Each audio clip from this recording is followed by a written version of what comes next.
Grande momento, Linhagem Geek na área, tudo beleza? Sejam muito bem-vindos ao PowerPoint Anti-Lacrate. Sim, senhoras e senhores, nós montamos o PowerPoint. Vocês estão ligados, né, que o PowerPoint é polêmico, né? Já teve muito PowerPoint que deu polêmica aí na história da política brasileira, né? E a gente resolveu criar o nosso PowerPoint, porque devido a inúmeros fatos que aconteceram desde 2020 até aqui, nos levaram a construir este PowerPoint que culminam na eleição de Donald Trump. Então a gente separou uma série de itens, uma série de acontecimentos que ocorreram de 2020 para cá, que comprovam, que reforçam a ideia de que a cultura woke está enfraquecendo e a cada ponto que nós vamos trazer aqui são gigantes que estão se levantando contra a lacrate. Eu convido a todos vocês a prestarem atenção, item por item, tópico por tópico, do PowerPoint Anti-Lacrate. É interessante você avaliar isso aí, e lembrando que nós temos este livrinho que, se você gosta do assunto, você vai curtir bastante da onde vieram todas essas ideias, essas questões ideológicas, porque esse PowerPoint, inclusive tem até uma... não é um PowerPoint que tem no livro, mas no final do livro tem um fluxograma, que não deixa de ser muito diferente do que a gente vai tratar aqui. Mas é muito interessante você ver qual que é a causa, qual que é a consequência, né? Causa e consequência. Porque é aquele negócio, né? Cada ação gera uma reação. E como tudo foi mudando, né? Porque a linhagem ela vai fazer 4 anos agora, parece mais, né? Você tem uma impressão que... Eu pelo menos, tenho uma impressão que eu tô há 10 anos fazendo isso. Porque tudo aconteceu de uma forma, aí mudou, depois teve a agenda woke veio com uma velocidade absurda, velocidade e intensidade absurda, e agora a gente tá num momento de arrefecimento. Mas é muito interessante saber, entender todo esse fenômeno pra se preparar, porque a gente sabe que essa turma ela gosta de férias do trabalho, mas as férias ideológicas eles não têm, eles não descansam, eles devem estar pensando de uma outra forma. Mas é muito legal a gente entender todo esse fenômeno. Então vamos lá, galera. Vamos que esse vídeo tá muito bacana, muito legal. Convido a todos vocês a interagirem, já podem colocar nos comentários. Se faltou algum item aqui no nosso PowerPoint, no nosso estudo aprofundado, podem colocar nos comentários. Antes de continuar, eu peço a todos vocês que se inscrevam no canal, que deem um like, ativem o sininho e deem um pulo na loja da Linhagem. Todas as camisetas que nós usamos estão disponíveis na loja da linhagem.com.br. Aproveite. Vamos começar então o nosso PowerPoint, porque assim, a gente montou o PowerPoint, galera, de 2020 até 2024. Por quê? Porque de 2020 para trás só tinha a lacração. De 2010, se vocês lerem o livro Manual da Lacração, nós percebemos que a cultura woke começou a ganhar espaço, a tomar espaço no universo da cultura pop a partir de 2010. De 2010 até 2020 começaram inúmeras obras lacradoras. Tem o Shun virando mulher em Cavaleiros do Zodíaco, tem a Rey, tem um monte de coisa de 2010 até 2020. Começaram a ser introduzidas essas pautas, fora os personagens de HQs. Personagens de HQs já estão sendo inseridos. Nascimento de Miles Morales, beleza? Só que aí, isso que pra mim é o grande erro da cultura woke, da turma da lacrate, que isso faz parte da personalidade deles, que é a arrogância e subestimar o outro lado. Em 2020 acontece a primeira consequência da cultura woke, que é o nascimento da Linhagem Geek. Em 15 de dezembro de 2020, galera, a Linhagem Geek nasceu com a ideia de trazer resenhas de filmes, séries, animes e passou a se incomodar com toda essa lacração imposta imposta em produções audiovisuais. E foi a partir de He-Man que nós começamos a trazer esta opinião.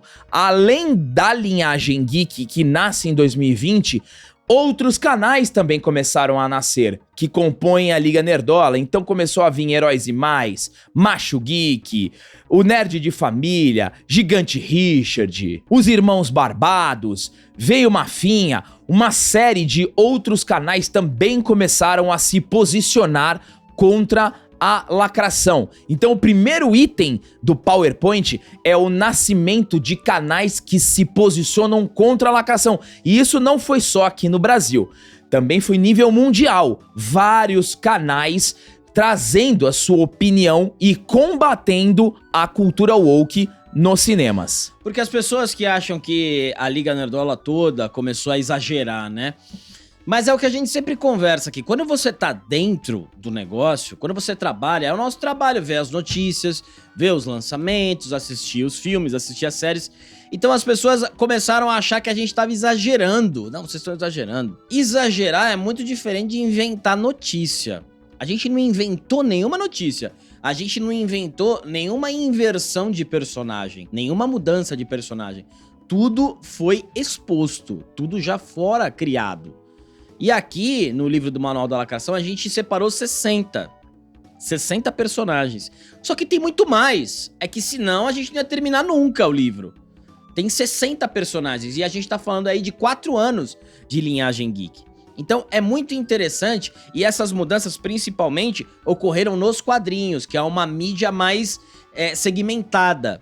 Porque qual é o planejamento? Daqui a uns 5, 6 anos, eles podem fazer uma adaptação e aí eles vão argumentar no seguinte, ó, mas essa obra tem no quadrinho. E tem um monte de fã não vi já meio que vai corroborar isso aí, vai chancelar, mas tava no quadrinho, mas não deixa de ser lacrate, entendeu? Então, muita coisa, a gente já foi acusado de um monte de coisa daqui da linhagem geek que vocês sabem muito bem. Só que o tempo, eu sou fã do tempo. O tempo é fantástico. E a gente... o tempo provou que a gente estava correto nas análises de lacração, porque acabou diminuindo. Acabou diminuindo bem. Pô, a linhagem, a gente começou a falar da lacração, mas em 2022, o negócio tava fervendo.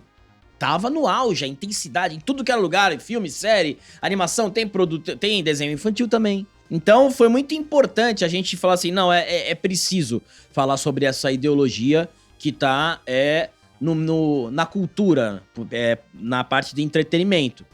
Então a linhagem geek, com certeza, foi um fator decisivo pra tentar, né, brecar um pouquinho a lacrate, porque é aquilo lá. Você tinha um monte de canal, só que você falar da lacração, comercialmente não é legal. Você querer falar da ideologia política dentro da obra, dentro do quadrinho, não é muito legal comercialmente, e não é mesmo. Porque as marcas hoje, elas têm muito mais cuidado também de anunciar. E quando eu vejo assim, não, esse cara fala de política e tal. Só que não adianta a gente, e eu sempre falo isso, desde sempre da linhagem, se eu e o Gabriel chegar numa crítica de um filme e a gente mentir, vocês vão ser o primeiro a saber. Fala assim, esses não são os dois. Porque a gente não tem essa. Por exemplo, a gente ama Cavaleiro do Zodíaco. O filme de Cavaleiro do Zodíaco é horroroso, a gente vai falar a verdade. A gente ama o Stallone, a gente trouxe o Samaritano, o filme do Samaritano é uma bosta, entendeu? E vários outros. Ainda Estou Aqui, é um filme lacrate, mas a gente fala, olha, é um bom filme. Até o Guerra Civil, você tem até uma similaridade ali com o Guerra Civil na parte ideológica, mas também é um bom filme. Então a gente sempre vai trazer essa honestidade. E não dá pra falar. Não dá pra não falar, tipo, esse filme não tem lacração, está tudo certo, paz e amor, gostei. Não. E a gente também imprimiu o nosso estilo, né? Nosso estilo, as nossas brincadeiras, o negócio de brincar, de inserir vocabulário, inventar até personagens. Então foi bem interessante. Eu acho que no combate à lacrata e à linhagem geek deve ter uma página de agradecimento. Então vamos lá, vamos continuar o nosso PowerPoint trazendo o número 2, que é o fracasso da Disney. E quando eu falo o fracasso da Disney, eu vou criar 3 ramificações para Disney, tá? Animações, Marvel e Star Wars. De 2022 a 2023. Beleza? Nós tivemos Peter Pan, que foi o live action onde a Wendy dá o tapa na cara do Peter Pan, e este live action foi em 2023. O live action Peter Pan e Wendy, lançado pela Disney, dirigido por David Lowery, de Cavaleiro Verde, reimaginou o clássico de J.M. Barrie e a animação de 1953, estrelado por Jude Law como Capitão Gancho, Ever Anderson como Wendy e Alexander Moloney como Peter Pan. O filme foi recebido com críticas pesadas. Muitos apontaram a abordagem narrativa previsível e as mudanças no personagem como fatores que não agradaram, impactando negativamente o seu desempenho. E o principal problema apontado é o fato de Peter Pan ser quase um coadjuvante de luxo em seu próprio filme. Isso é um clássico, né? O personagem principal, clássico da Lacrate, o personagem principal ser coadjuvante do seu próprio filme. Você teve o Doutor Estranho, no Multiverso da Lacrate, você teve o He-Man, onde a Teela era a protagonista, aí você tem Matrix, onde a Trinity é a nova escolhida, e aí a Wendy aqui, isso aqui é um clássico. Agora, o que assustou nesse filme do Peter Pan é a qualidade horrorosa. A gente tá falando da Disney. Essa qualidade técnica horrorosa, parecia um trabalho de faculdade. O filme pífio, horrível filme. E a gente sempre fala sobre isso, né? Não é só o que é a Lacrate? Ela vai mexer ali nos personagens, vai mudar um pouquinho a visão deles, vai inserir a visão política, mas piora o filme. Piora o filme em tudo. Na qualidade técnica, os atores são ruins, tudo fica ruim. Onde a Lacrate toca e destrói. Porque fica tudo ruim, porque a sua intenção não é mais fazer um filme bom. A sua intenção é fazer um bom cartaz ideológico. E aí esquece o resto. Vamos então para outro filme que compõe esse território, Pinóquio. A adaptação live action de Pinóquio 2022, dirigida por Robert Zemeckis, foi amplamente criticada pelo público e também pela crítica, sendo considerada uma tentativa sem inspiração de revisitar o clássico animado. O longa foi lançado diretamente no Disney Plus. O filme foi apontado como um tiro no pé devido à falta de criatividade em sua narrativa, mudanças desnecessárias no final e a tentativa frustrada de modernizar a história, resultando em um projeto considerado sem vida, incapaz de emocionar e, claro, a fada Lacrate, que é a fada altamente impactante, mudança de etnia e outra. É o que eu falei na análise da Astrid do Como Treinar o Seu Dragão. A fada é grossa, a fada é bruta, não é doce como a fada real do desenho. Além de várias inserções, então tem mais um ponto aí dentro do fracasso de animações da Disney. Vamos pro próximo aqui, ó, outro fracasso, mas esse aí foi um fracasso de largada, Lightyear, que também foi 2022. Filme de 2022, produzido pela Pixar, lançado na Disney Picture. Lightyear é um spin-off que conta a história de Buzz Lightyear. Ali, galera, é um filme que a gente trouxe a resenha, é um filme que tem uma história péssima, com uma péssima narrativa, péssimo desenvolvimento do Buzz, que é um belo personagem. Você teve a mudança da caracterização do Buzz em relação a Toy Story.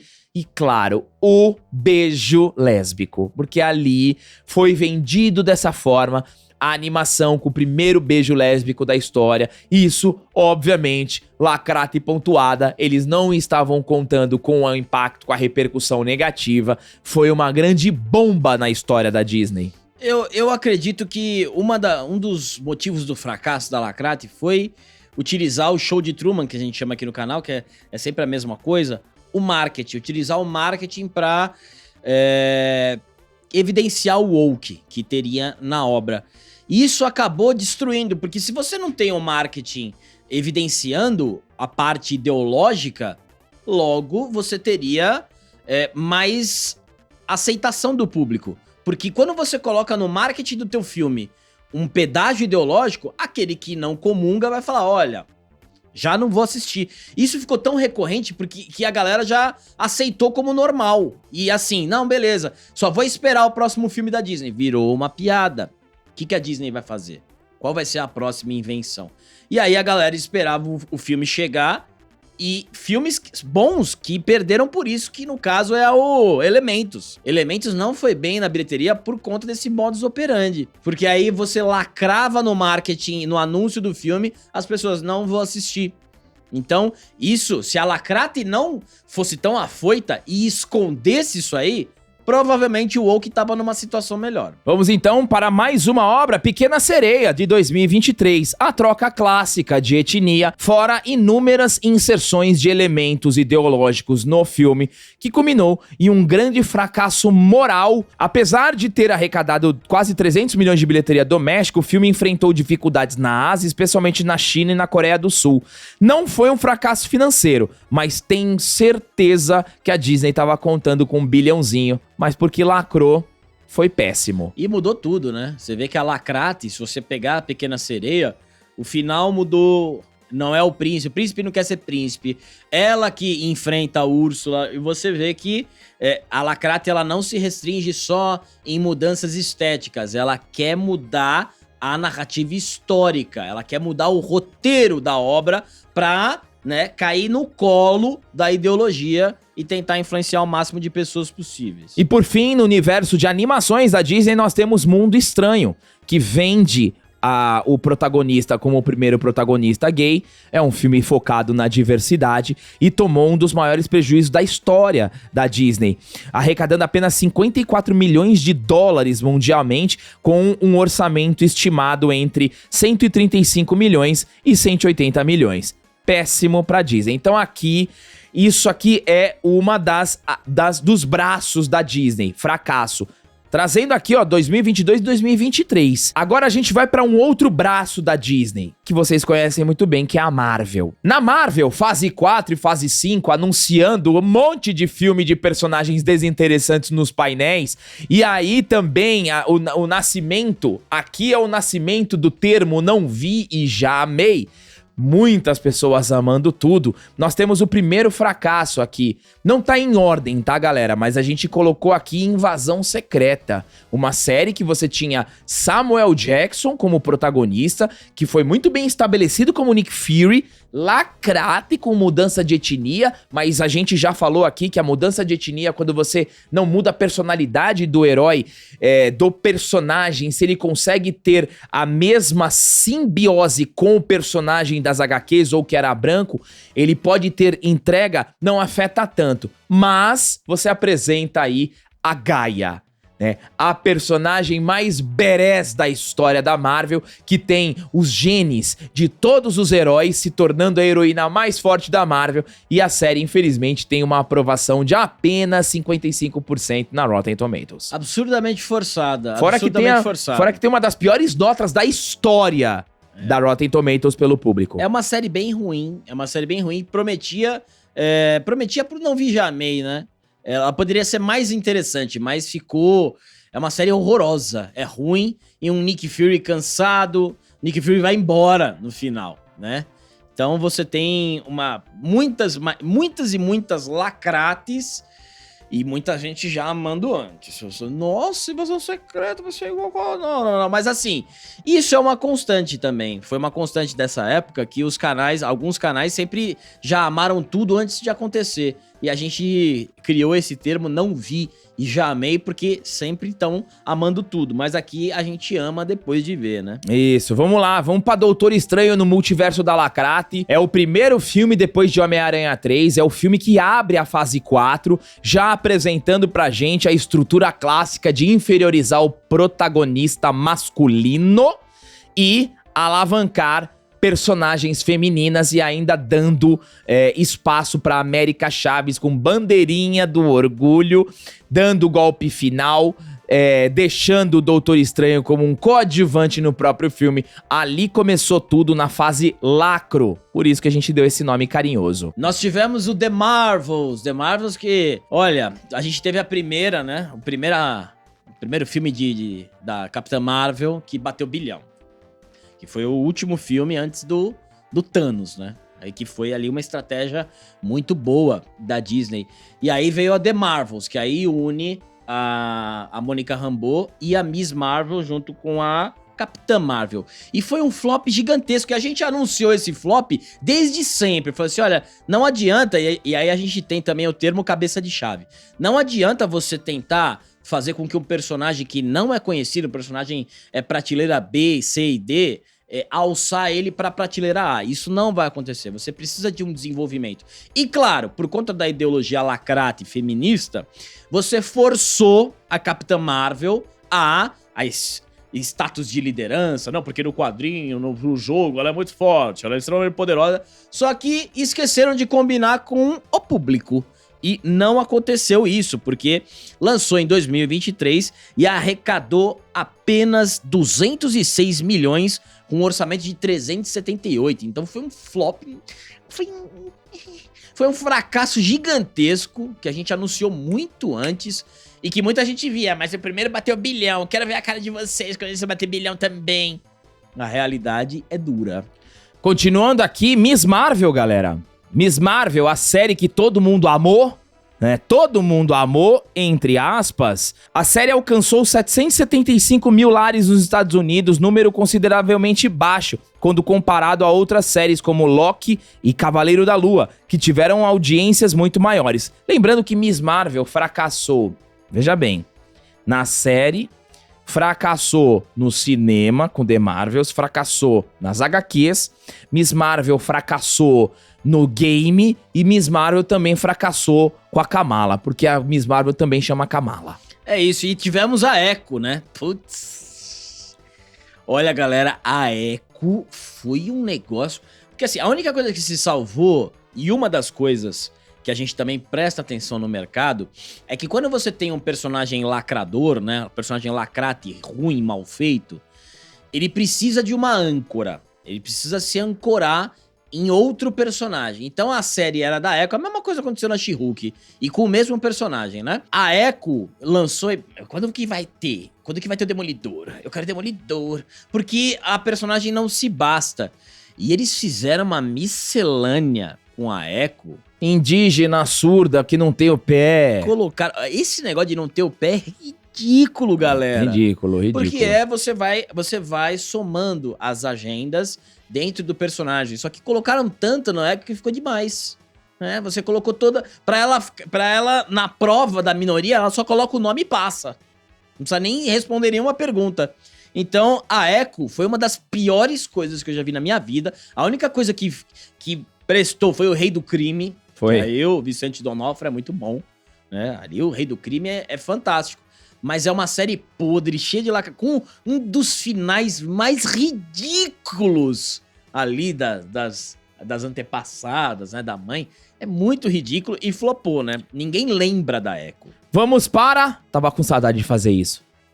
Wakanda Forever! Wakanda Forever, apesar de ter ido muito bem em bilheteria, o filme toma decisões extremamente lacrates, né? Porque você substitui Chadwick Boseman pela Shuri, que não tem a menor competência pra ser uma guerreira, mas eles fazem o ziriguidum deles pra ela se tornar a Pantera Negra. Você tem Riri Williams construindo armadura, manipulando a armadura igual Homem de Ferro rapidamente. Você tem as... Dora Milaje, que ganha, todo mundo ganha armadura, é a festa do feminismo, e com o vilão, Namor, visivelmente fora do peso, gordo, inchado, retido, mano, nem pra fazer um cutting, velho. Lamentável, lacrate forever, e ainda mete um bait usando a imagem do Chadwick Boseman pra vender. E a gente tem o Thor 4, né, que... Você tem o Thor, passou por um processo de destruição da Marvel, emasculação. E aqui você tem uma galhofada absoluta, né? O Thor 4 parece todo mundo em pânico no começo. Aí depois você tenta colocar uma coisa, um drama mais sério. E aí é claro que vem a Thora pra coroar toda o filme. Mas eu saí... Aí você tem o Taika Waititi que fala que não gosta do personagem, que é o diretor... Thor pelado. E aí você tem o afastamento, o distanciamento do Chris Hemsworth com a Marvel. Fala, olha, eu só volto pro Thor aí se souberem fazer direito. Porque o que fizeram foi vergonhoso o que esse filme fez com o Thor.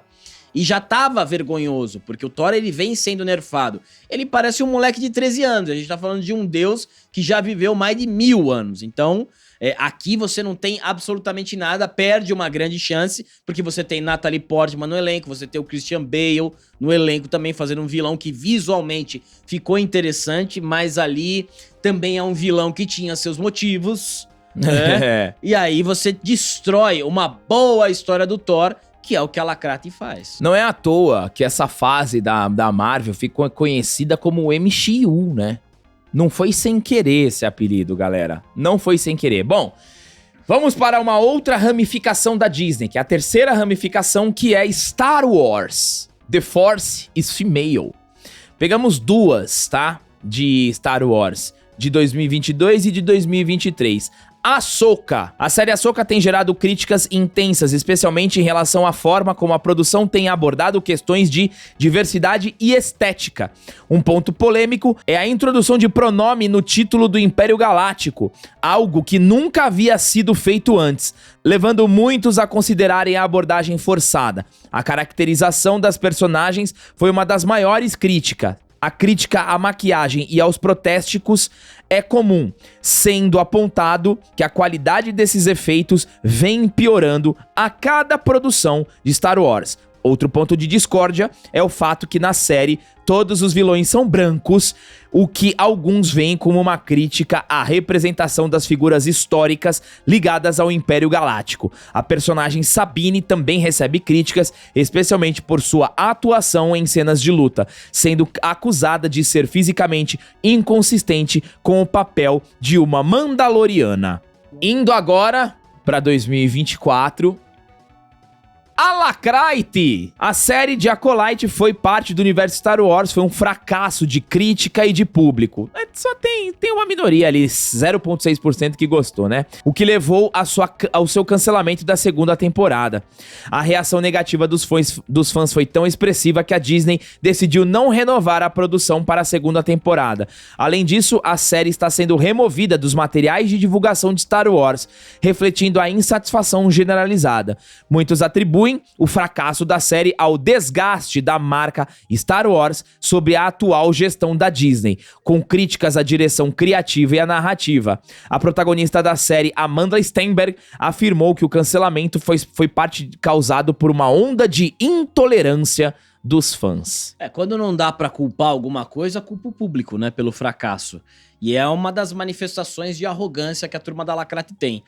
Agora, a Acolyte é péssimo, é ruim, assim, Destrói o Jedi. Você tem uma destruição ali dos Jedi, tá todo mundo meio besta, sabe, é muito fraco, você não tem nenhuma cena de ação boa, e a gente tá falando de Star Wars, e você faz uma série com um efeito reduzido, um orçamento reduzido, onde tudo parece um cenário, tudo parece backstage, é muito ruim, mal feito, mal atuado, e a galera ainda vem, a turma ali dos atores vem querer culpar o público. Sendo que também se utilizaram do marketing das pautas identitárias. Será que o RD2 é? Nossa, fazendo coisas completamente absurdas, elucubrações ridículas. Então, assim, foi um grande fracasso. Ninguém mais lembra do Acolyte, ninguém lembra mais. E a Star Wars tá meio no limbo, porque eles não sabem se vão continuar com a saga da Rey, se isso ou aquilo vai acabar existindo. Alguém precisa salvar o Star Wars. E no meio deste churume lacrador, temos Top Gun Maverick em 2022. Um dos maiores sucessos do cinema recente, arrecadando 1 bilhão e 500 milhões em bilheteria global, consolidando como um fenômeno de público. Dirigido por Joseph Kosinski, o filme trouxe de volta Tom Cruise como Pete Maverick, com cenas de ação aéreas revolucionárias que redefiniram o gênero, reconhecido com várias indicações ao Oscar, inclusive melhor filme. A produção encantou tanto os nostálgicos do original quanto a nova geração de espectadores, mostrando para Hollywood que o cinema de ação continua vivo, além do resgate do herói, do protagonista masculino que enfrenta, que se sacrifica, que resgata o espírito patriótico. Top Gun Maverick também é um item de consequência desta dor provocada pela cultura woke. E abriu os olhos de muita gente. Eu acho que o Top Gun Maverick, porque ele começou a sofrer as críticas, e não tem problema nenhum você... E aí que tá, né? O pessoal reclama da gente e tal, que a gente fala do woke, e o woke não existe. E o Top Gun Maverick começou a ter crítica. Aí que tá a diferença, né? Não é crítica identitária, é em relação à história. Porque ele não tem a causa identitária. Então, logo, se o filme não pauta, não lacra a minha ideologia, eu preciso falar mal dele. E aí é o que aconteceu com o Top Gun Maverick. Você viu um monte de canal cheirosíssimo, né? Portais. Que só de se você se inscrever, você já tá perfumado. Né? Fala assim, não, é o Tom Cruise. Só que assim, é um belo blockbuster, uma bela sequência do Top Gun. É tudo muito bem feito. Né? E você tem sim diversidade no elenco, só que você tem uma diversidade que não milita. Logo, isso não vale, porque você precisa militar para a minha causa. E aí você tem portais falando mal do Tom Cruise, que é muita testosterona, que são tudo...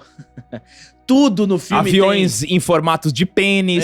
Aviões em formato de pênis. Essa bobajada toda porque o filme, ele bateu bilhão com a masculinidade do herói. E não tem problema nenhum você ter um herói masculino ou uma heroína feminina. Eles querem uma heroína feminista. Essa é a grande diferença. E eu acho que o Top Gun Maverick ele foi importante pra mostrar. Ele é um retrato da cultura pop daquele momento. Você tem o Steven Spielberg falando que salvou o cinema porque a experiência de assistir no cinema foi muito incrível. E você vê os lacradores reclamando de algo que não tem nenhuma substância. É porque o filme... ele evidenciou como fazer um filme de sucesso sem precisar lacrar, sem precisar pagar o pedágio. Então eu acho que muita gente despertou, falando assim, pô, entendi, então é interessante, essas matérias aí que vão saindo contra o filme não falam sobre o filme, falam sobre características de alguns personagens. Isso foi bem legal. Lembrando que Top Gun Maverick tem a verdadeira diversidade aplicada, porque você tem pilotos negros, você tem piloto latino, você tem piloto feminino, tem piloto loiro, tem... a diversidade tá ali, só que não milita, certo? Vamos para o próximo item do nosso PowerPoint. Empresas que estão excluindo o setor DEI, Departamento de Diversidade, Equidade e Inclusão. Em 2024, galera, foram mais de 10 empresas que emitiram notas em suas redes sociais abordando o fato de que irão excluir ou afastar ou diminuir este departamento, dizendo, em sua grande maioria, que vão voltar a contratar por mérito e qualificações profissionais e não apenas por uma identidade. Na lista nós temos John Deere, Jack Daniels, Harley Davidson, Microsoft, Boeing, Toyota, Ford, Zoom, Meta e Amazon, além de Caterpillar. E tem Nike também, que fez um comercial falando que nem todo mundo pode ser campeão, que é algo contra a lacrate, né? Porque a lacrate é o seguinte, você viu na Olimpíadas, nossa, você ganhou por conta disso, mas ali o atleta, ele ganhou pelo esforço dele. E, nossa, voltamos, olha que mundo terrível, as pessoas vão ser contratadas pelas suas qualificações profissionais, suas experiências e seus méritos. Caramba, que coisa opressora! Mas as empresas, elas também já verificaram, porque não é só isso na empresa. Porque quando você tem a empresa lacrate, você era obrigado a negociar com outras frentes. É um lobby, né? Assim, olha, você aqui que tem o Toyota, você tem que comprar a borracha daquela empresa ali que também segue as mesmas normas. Se você não comprar ali, fica complicado. Então, você vê que as empresas, elas meio que se livraram, se libertaram dessa ideologia. Vamos ver daqui pra frente, né, como é que vai ser. Vamos para outro item do nosso PowerPoint, agora já em 2024, que é Deadpool e Wolverine. Deadpool e Wolverine se destacou como um dos maiores sucessos de 2024, ultrapassando as expectativas em crítica quanto bilheteria, com um arrecadamento global de mais de 1 bilhão e 300 milhões. Galera, o Deadpool e Wolverine tá aqui por ser uma resposta à cultura woke, o filme que dentre toda a nossa história da linhagem geek ele ataca o politicamente incorreto, é para maior de 18 anos, um filme de super-herói que bate mais de 1 bilhão e 300 milhões usando piadas politicamente incorretas. Não me lembro na minha história na linhagem geek quando a gente repercutiu algum filme de comédia neste nível de politicamente incorreto. E sim, Deadpool e Wolverine é também uma consequência da dor provocada pela cultura woke. O Deadpool e Wolverine é um filme de comédia. É um filme de comédia. Ele é um todo mundo em pânico que abraçou ali o universo de super-heróis. E você tem piadas pra tudo que é lado. E existe uma escassez de filme de comédia. E o Deadpool e o Wolverine, eles conseguiram pegar esse espírito e traduzir no cinema. É um grande filme pelo que ele se propõe a fazer. E ele, na minha opinião, tá? Pra mim, ele é um todo mundo em pânico de super-herói. Ele zoa todos os universos. Você tem o Henry Cavill, que ele tira sarro, falando que aqui ele vai ser melhor tratado, no caso, a Marvel. Você tem o Tocha Humana lá do Chris Evans, o próprio universo ali do X-Men, da Marvel. Então você tem zoeira dentro desse universo que fez tanto sucesso. É muito inteligente.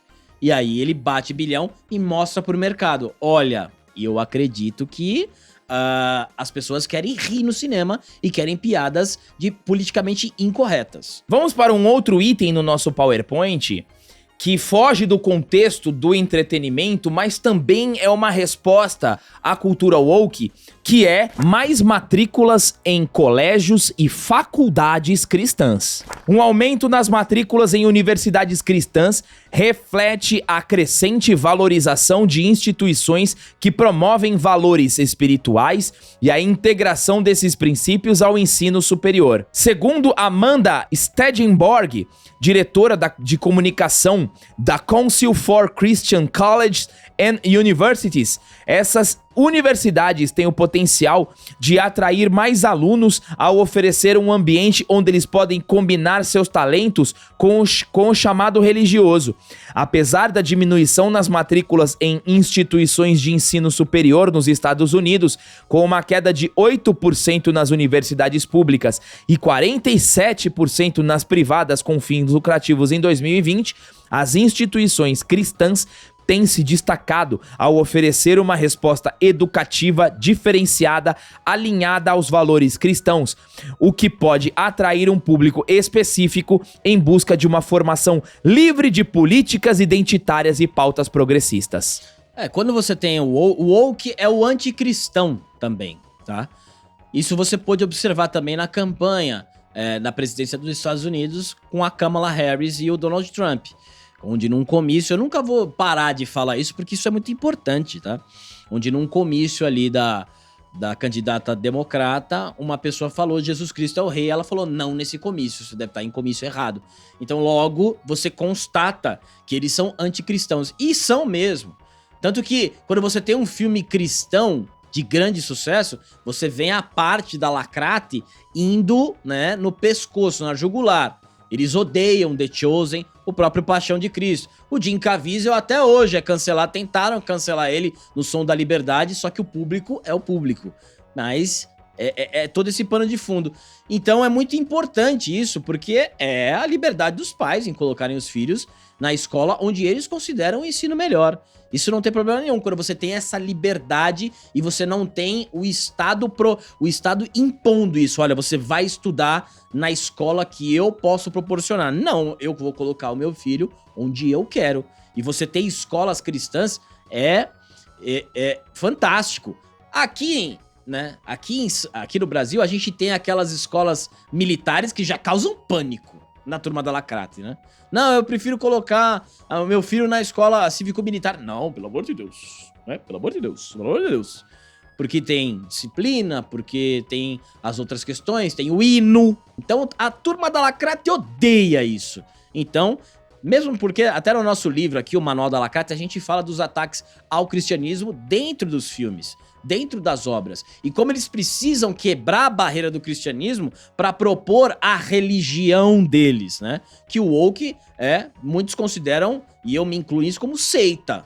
Você tem que ser ali, tem que ajoelhar, tem que ser igual eles querem. Se você pular um pouquinho fora, aí você vai ver só. Outro item, voltando aqui pro cinema, Sound of Freedom, 2023. Um filme, galera, que expôs uma das facetas da turma lacradora, retratando o filme como uma teoria da conspiração, como um filme QAnon, um filme que bateu de cinta na bunda do Indiana Jones em 2023, arrecadando mais de 200 milhões de dólares em bilheteria.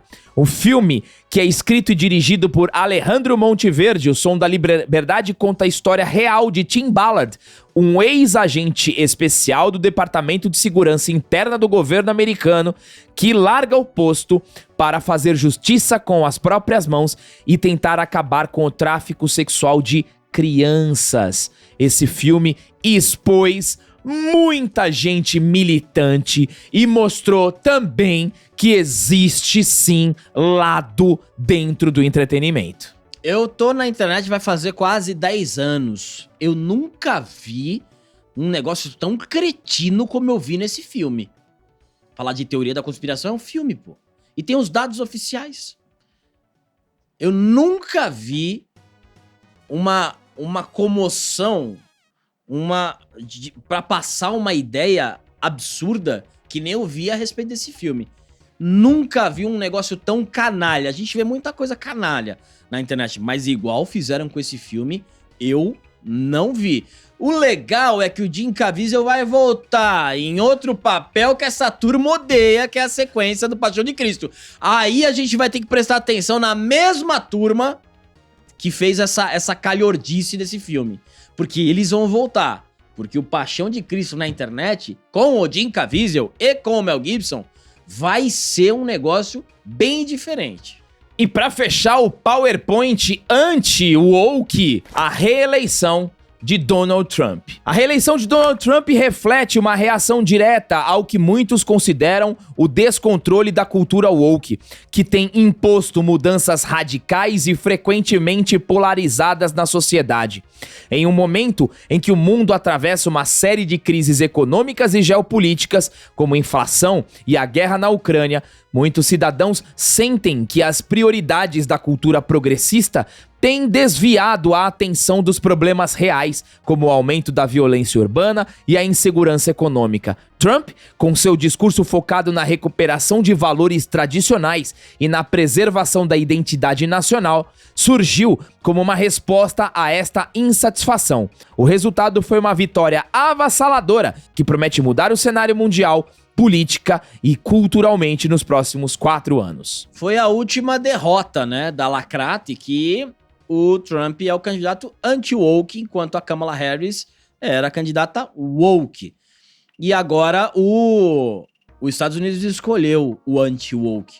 Agora, quais vão ser o que vai mudar, o mercado e tudo mais, a gente vai ter que aguardar. Mas foi uma grande derrota e foi humilhante, né? Foi humilhante. Também por causa do woke, porque a gente teve o Elon Musk também, que a gente contou a história, por que o Elon Musk se tornou o anti-woke, porque virou uma batalha pessoal. E você tem o Elon Musk e o Donald Trump, que são figuras muito importantes a níveis mundiais contra o woke. E o woke provocou muito, né? O woke causa o anti-woke. Então, vai ser muito interessante ver como a narrativa, como a pauta identitária vai ser tratada desde então. Porque essa foi uma derrota bem expressiva. E eles estavam dependendo disso. A Linhagem Geek vai ficar de olho aqui em 2025, daqui pra frente. O que vai mudar? Será que teremos mais lacrate nos cinemas, nos filmes? Será que eles vão reduzir? Será que eles vão bolar outro plano? Estaremos de olho. Lembrando que enquanto houver lacração, sempre haverá Linhagem Geek. Galera, gostaram deste material do PowerPoint anti-woke? Coloquem aí nos comentários. Espero que vocês estejam aproveitando muito bem as férias de vocês. Deem um like, deem um triplo C, se inscrevam no canal e até o próximo vídeo.